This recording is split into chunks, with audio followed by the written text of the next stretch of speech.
Hi everyone, thank you so much for being here for this year's Human Rights Centre annual Human Rights Lecture.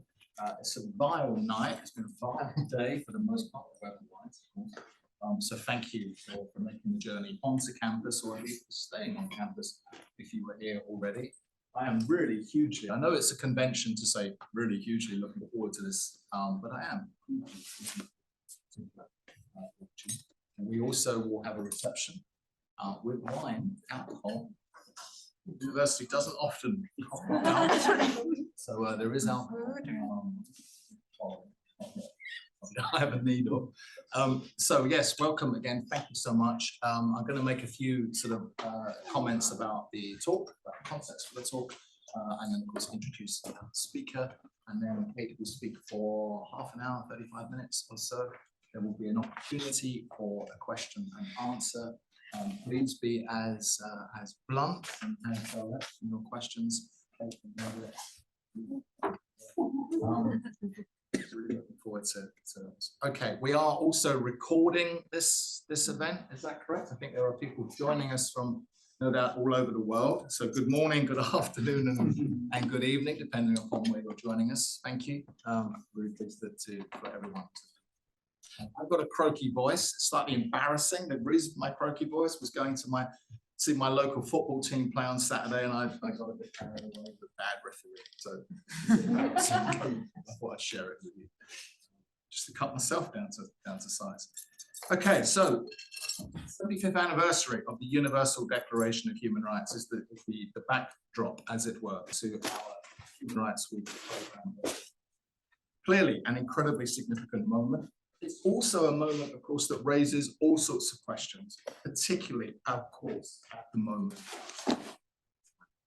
Successes and failures of the Human Rights Project are plain for everyone to see. Say that this development future is no longer predictable and no longer clear. So what we've been trying to do here at the Human Rights Centre is to sort of acknowledge that. I think there are human rights organisations, human rights centres who just prefer to kind of ignore it. It's an inconvenient.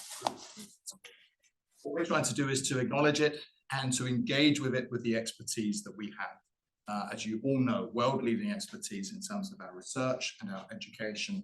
There are some amazing minds here who have an opportunity, I suppose, to meet this particular challenge to the human rights. So in 2023, the Universal Declaration of Human Rights celebrates its milestone anniversary. 1,800 words for now 193 countries and territories, but over 75 years have urged the sovereign state to respect dignity of and for all. What does it all add up to? The state of the world today issues a tough report card, but then again, it was a declaration, not a magic wand. Yet, was it magical thinking nonetheless? This year's annual Human Rights Lecture poses an inverted commas, a re-idealist stocktake of the UDHR's contested purpose, place, and contribution, and signposts implications for looming threats in the 75 years to come. A few words about us. Kate, not Catherine, I made that mistake last time round. We got into dodgy territory, we won't go there again. Kate is a former United Nations Deputy High Commissioner for Human Rights. Kate is an honorary professor with the Human Rights Centre here, of course, at the University of Essex, and a professor in practice with the International Development Department, excuse me, of the London School of Economics and Political Science. She is chair of the board of International Planned Parenthood Federation, vice chair of the Interpeace board, and a co-chair of the WHO's Gender and Human Rights Advisory Panel on Human Reproduction and of their Immunization Agenda 2030 partnership.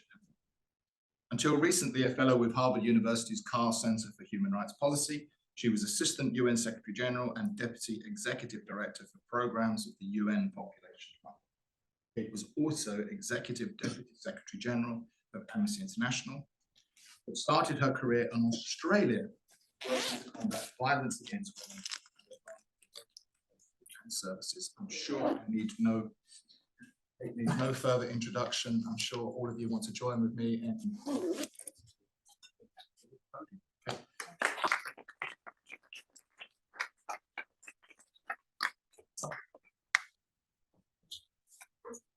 very much, Andrew. What Andrew hasn't said that that litany of things means I'm very old. Almost decrepit. But despite that, delighted to be here. Deeply aware of the privilege of doing so, Andrew and Jude and colleagues. I'm just so amazed to be given the privilege of this platform, and I thank you for it. And I apologise ahead of time for what you're about to receive. You know, I think the most fundamental of moral dilemmas is that posed by intentional or otherwise preventable suffering, suffering caused by the wrongdoing of others and by the wrongdoing of ourselves. Human rights, as they were set out 75 years ago in the Universal Declaration, are simply our best effort yet to fix stable grounds for universal rejection of that wrongdoing. Today, rights are found elaborated in international treaties and declarations, localized in regional and national instruments, upheld by domestic, regional, and international courts, taught in countless schools and universities, advocated for by hundreds of international and thousands upon thousands of local civil society organisations, rights claimed by millions. At last count, the UDHR had been translated into 555 languages, recognised by the Guinness Book of Records, notable authority, as the most translated document in human history. Not moral stricture or cultural hegemony, nor some imposition from on high, but imagined, indivisible, intersectional, and international. Rights are intended as shield for the relatively powerless against the relatively powerful, and the basis thus for enduring solidarity between us all. But have they proven to be so? Our rights weren't. Well, rights were. There's certainly no magic wand, but they're also not magical thinking. Empirical data now show that wherever civil society has even a modicum of space to organise, their rights demands reduce government's ability to commit the worst of abuses. Well, the cascade of justice flowing from international and national trials for human rights abuse have been found to likely deter future rights abuses too. So just to be clear, the UDHR was no victory lap for Western Enlightenment thinkers. Rights came rather in direct confrontation with the utter depravity of government's crimes, crimes against their own and other peoples, crimes committed by the West, against the West, within the West, and also by the West against the rest, and yes, by the rest too. UDHR was moral disruption. It's moral disruption that rights seek, a striving in the first instance for enduring rejection of atrocity, off the scale atrocity. The 42 million killed by Stalin, the 37 million killed by Mao Zedong, the over 20 million killed by Hitler, the 3 million and more by Hirohito, the 200,000 killed in an instant by Truman's nuclear bombs. Oh. Rights weren't just some latest leg in an unbroken march westward, from the Magna Carta to the French Declaration of the Rights of Man to the US Bill of Rights. No, to the contrary.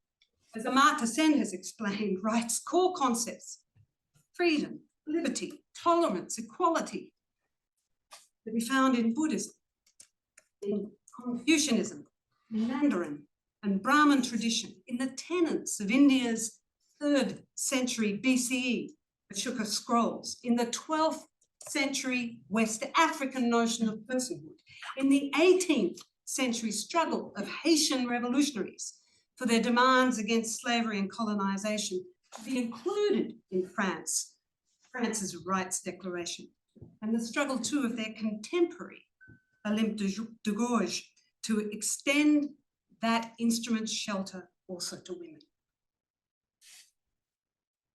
The West dominated the shaping of our now flailing post-war world order. But the drafting and institutionalization of the UDHR were far more pluralistic. Diplomats, philosophers, activists from across the world gathering in 200 meetings over more than 2 years. Egypt arguing against race and religious persecution. Cuba, India, Panama against genocide. Haiti pressing recognition of the dignity of every human being. India, gender equality and against an apartheid South Africa, opposed in doing so by Australia, Britain, Canada, and the US. UDHR's not experienced rights localization is hardwired in. Rights, after all, are values, not a gun. There's no human rights army roaming the 4 corners of the earth in search of liberties to protect. But as standards, values, norms, rights offer a lingua franca, a way of recognizing, describing and assessing wrongs in standard terms, in common ways for common circumstances, and that thus manifesting a foundational truth that neither nationality nor religion, culture nor border, class nor closet is barrier to solidarity for the dignity of others. Yep, over these past 75 years, human rights have not been upheld as promised. From Cambodia to Bosnia, Rwanda to Eritrea, Ukraine to Palestine. But abandoning human rights because human rights violations continue would be like repealing the criminal code because people continue to commit crimes. And the alternative to rights? What? That power, politician, priest, patriarch, plutocrat, be left without constraint to act however they so determine? That the state does as it pleases? Let's ask first the Uyghur of China, the Rohingya of Myanmar, that our religions should prevail unbounded no matter their conduct. Shall we first ask the 300,000 French children subjected over years to sexual and other abuse at the hands of hundreds of Catholic priests? The culture be left to do whatever tradition dictates? Whose culture? Defined by whom? The South African culture of apartheid? The racist traditions of Alabama? So we first ask the girls subjected to female genital mutilation in the name of culture. Well, the point is that human rights do. Rights ask the powerless first. Thanks to a combination of universal rights, courageous activism, multilateral cooperation and technical skill, that 75 years later, smallpox is near to eradicated. That heritage sites have been long disregarded rights of women and children have been defended, that Indigenous people have some legal recourse, that the death penalty is in sharp decline, that persons unjustly imprisoned have been justly freed in every region of the world. That combination, still multilateralism, has enabled massive investment in water, transport, education, employment. It's sheltered, fed and treated millions assaulted by humanitarian crises. It's not a bad report card. It's just one really hard to celebrate. Really hard to celebrate anything in the face of daily evidence, duty bearers' standout failings, the promises unmet, the rights as yet not extended, the rights holders as yet not protected. 75 years into the modern era of human rights, rights are far more an unfinished business than a resounding achievement. Unfinished in their original terms and incomplete given new atrocities we faced. Not only the cursedly current atrocities of those held hostage or blown apart, sexually assaulted or maimed, or displaced in today's indiscriminate and disproportionate conflicts. Or the atrocities too of public policies making graveyards for untold thousands from the waters of the Mediterranean and the Rio Grande. The atrocity that a pregnant woman undergoing spontaneous miscarriage should be denied by law life-saving medical care for fear that termination was induced by choice. But the atrocity too of inequalities so deepening and so broadening under unchecked capitalism that Oxfam's 2020 report found the world's 22 richest men owning more wealth than all the women of Africa combined. The atrocity that sees whole countries disappearing under rising tides and relentless desertification of a consumption-driven, extraction-based climate collapse that in less than 50 years caused the loss of 69% of the world's wildlife. It's a man-made catastrophe. In unrelenting reproduction, it seems, for the sake of incomprehensible profit. 6 of the Fortune 500 top 10 corporations globally are oil and energy companies. Companies that pulled in last year record high revenues. We should indeed be troubled by grave consequences for rights of ungoverned artificial intelligence. How can it be that we are not troubled as yet to scale, not on the same extent, by the unconscionable costs and consequences of greed and its constant playmate bigotry? That accelerating extensive and intensive change is inevitable. Human rights progress most certainly is not. The 1948 drafters of the UDHR laboured under heavy shadow of atrocities clouds, mushroom-shaped and oven-hell fired, only for their work to cause so authoritative a recognition that none since has mounted legitimate argument against it. The recognition that born we all are, free and equal in dignity and rights.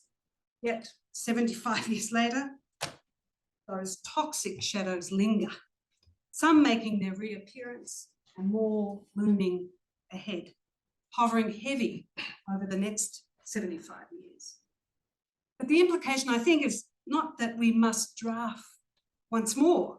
No, I think the 1948 generation would tell us rather to focus once more, focus more intently on whom toxic shadows fall and on who is responsible for such a casting. That to work fairly, justly, inclusively, human rights legal thinking, legal frameworks, implementing systems, right-based government, rights-based governance will have to muscle up, momentum up. After all, time is not on our side. Time is yet another natural resource rapidly entering extreme scarcity. You can argue with time that's affected. Mammals like us come and go over a period of approximately 1 million years or so. Us lot, we've been around for just under a third of that already. But we've expanded and spread so rapidly that we're actually deeply ill-equipped for adaptation. having between us far less genetic variation than even troops of wild chimpanzees. Still, there comes a time in any species journey, even if thriving, when extinction is made inevitable. But it's usually thanks to a belated reaction to habitat loss. Species that most dominate habitat at the expense of other species are most at risk of premature extinction. We humans stand at that brink, occupying, as we do, near to every inch of our depleting planet, dominant from sea to shining sea, and at the expense of all other living beings. Evolutionary scientists warn of chilling parallels with the fate of the people of Easter Island, famous for its stone statues, but famed for being found devoid of human life. Yet around the very time that Easter Island's humans appear to have set their descent to extinction, Nicholas Copernicus looked up. He looked up to find the sun, not the earth, at the centre of our solar system. His successors in later generations would show the solar system to be far from the centre of the galaxy, and even later, Edward Hubble would show the galaxy, our galaxy, to be far from the centre. A humbling decentering indeed, albeit one eluding Musk, Bezos, Branson. My point is, we sure could use a Copernican moment for human rights. Not a decentering of rights, but the decentering of the singularity of the rights of the current generations. We may act, consume, contaminate, cause conflict and crisis as if we are indeed singular. We're not. We're not the sole proprietors of our planet, nor the sole possessors of that state of being that human rights seeks to defend. Instead, we are, as others have put it, related to all preceding and succeeding generations, which collectively with us form the community of humankind as a whole. What would it mean for the rights project if the community of humankind is far greater than a single generation, far more than the sum of generations alive?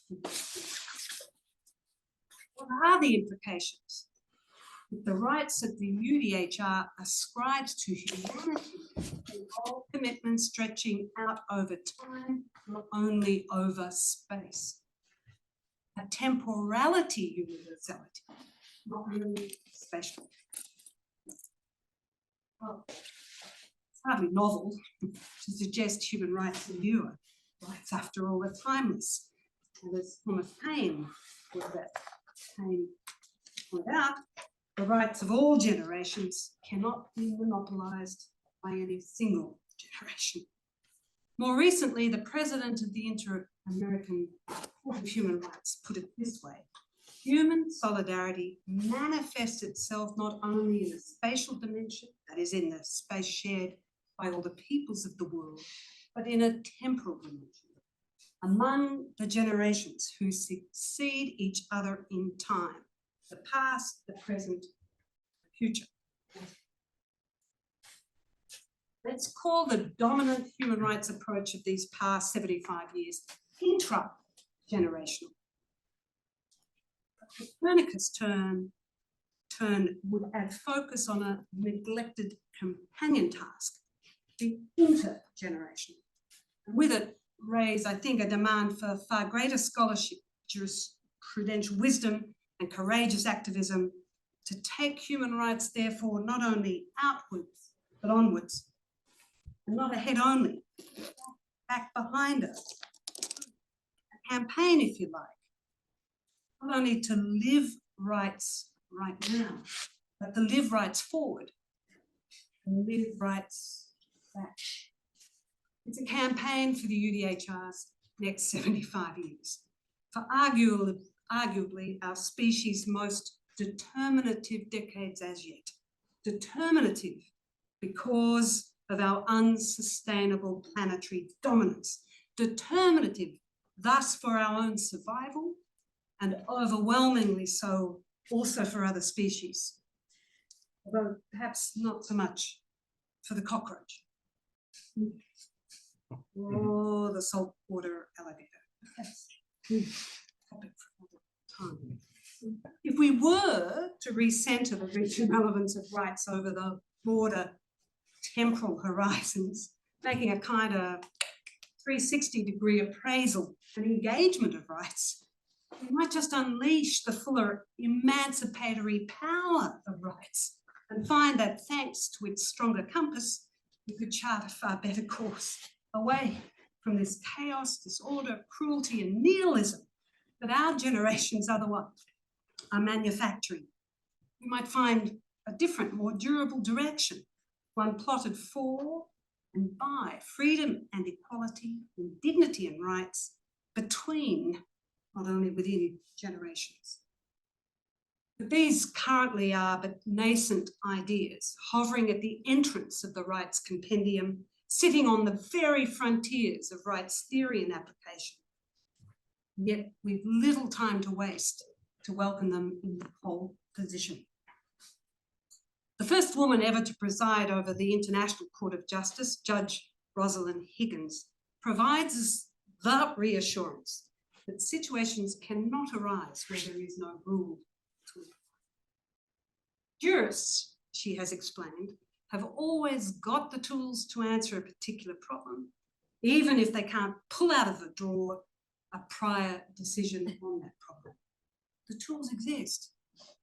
Those, for example, of universality, legality, necessity, proportionality, equality, non-discrimination, and of precaution too. We know well how those principles are and should be brought alive here and now, a project we know to be cruelly unfinished, perhaps most notably with regard to the pernicious greed and the atrocious precarity it casts millions into. I really do recommend Andrew's latest work on exactly that and advise that we heed his call on human rights to take class far more seriously. But the implications of familiar human rights principles across broader time horizons and for the sake of non-contemporary rights holders are as yet barely named. Although we can already surely see how the atrocities they will face will include those we chose not to prevent. Although we can well see how we ourselves are living among the aftermath of atrocities that generations before allowed. So in the next 75 years of rights, the rights of future holders will have to matter more, to call to live rights forward. For millions of people, catastrophic changes in human habitat have begun. Disproportionately so for those who bear least responsibility for the cause. The poor, the racialised, the marginalised, those most exposed to unprecedented rises in sea levels and temperatures. Habitat collapse, the byproduct of knowingly unsustainable social and economic systems rooted in extraction and unabated consumption, directly traceable back to action and inaction of duty bearers. For the Inuit of the Arctic, the Maasai of the Rift Valley, the people of Vanuatu, Kiribati and Tuvalu, the future's already here. Yet, today, governments continue, even as we speak, against the inclusion of human rights in negotiations on the climate crisis. They refuse the injection of binding rights in trade agreements. They reject imposition of rights responsibilities on biodiversity destroying corporations. Well, it shouldn't be quite so ironic that the oft-forgotten contemporary of the much-lauded Magna Carta was the Charter of the Forests. an agreement that sought to restrict the kings and nobles' privatisation and exploitation of the commons, woods, rivers, fields, and which addressed the rights of ordinary people for what they need for livelihood, shelter and sustenance. It is striking that some 8 centuries later, protection again of the global commons should need our defence, a human rights defence, one for the sake of centuries of rights holders yet to come. But political theorist Jörg Tremel reminds us that as with intra-generational justice, intergenerational justice is not just a question of how we manage natural capital.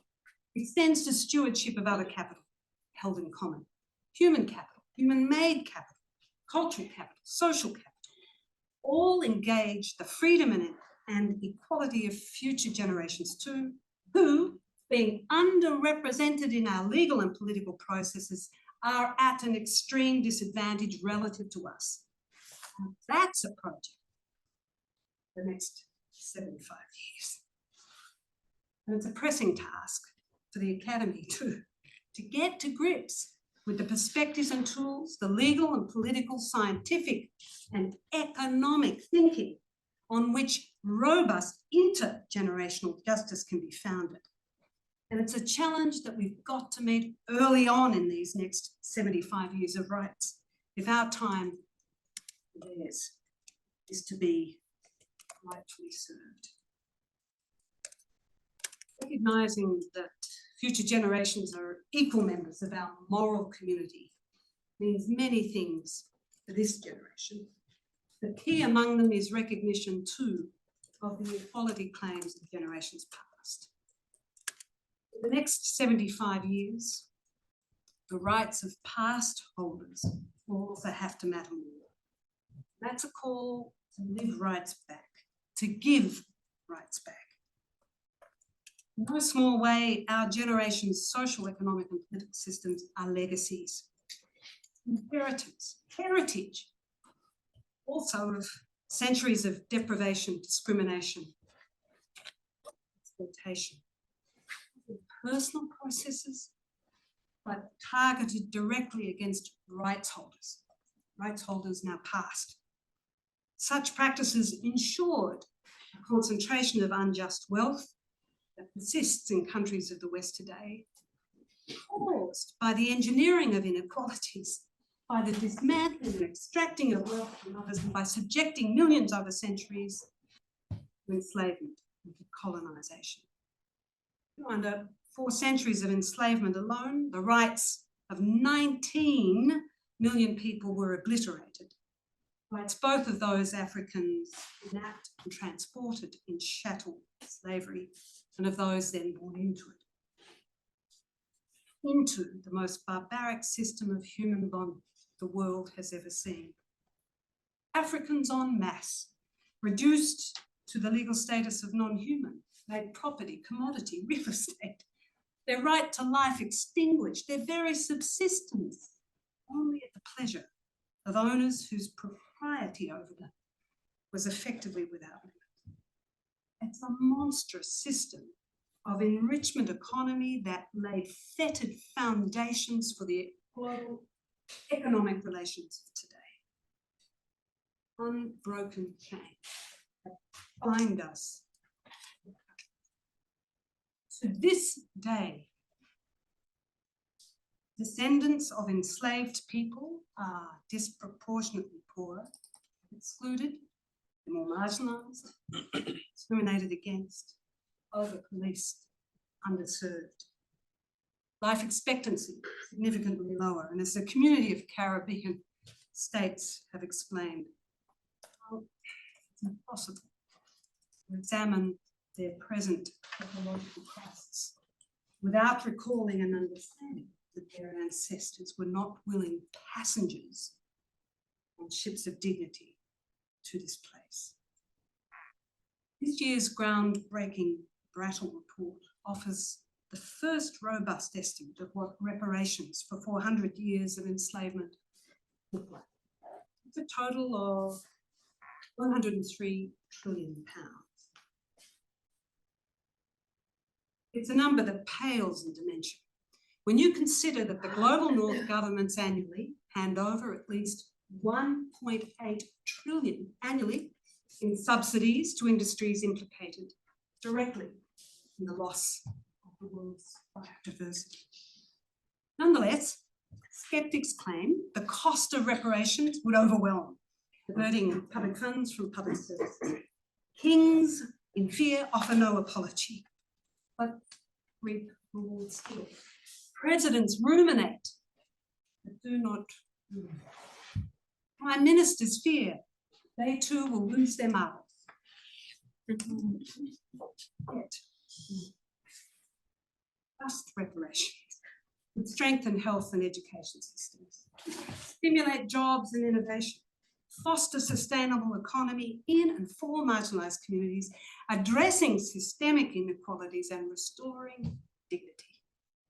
How dare we call that demand to live rights back unrealistic? Consider the precedents, albeit perverse.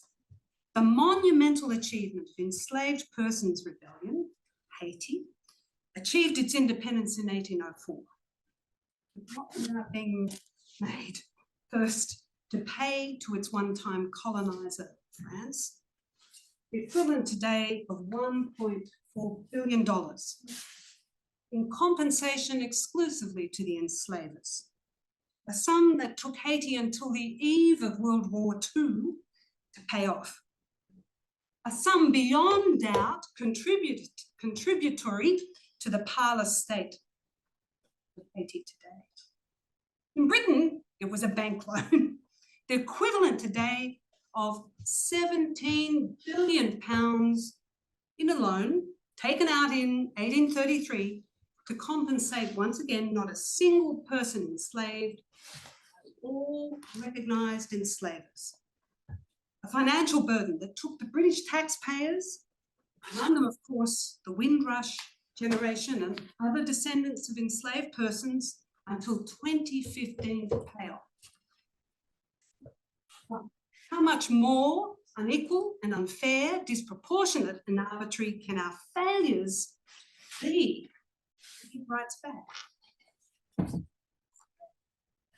Let's ask first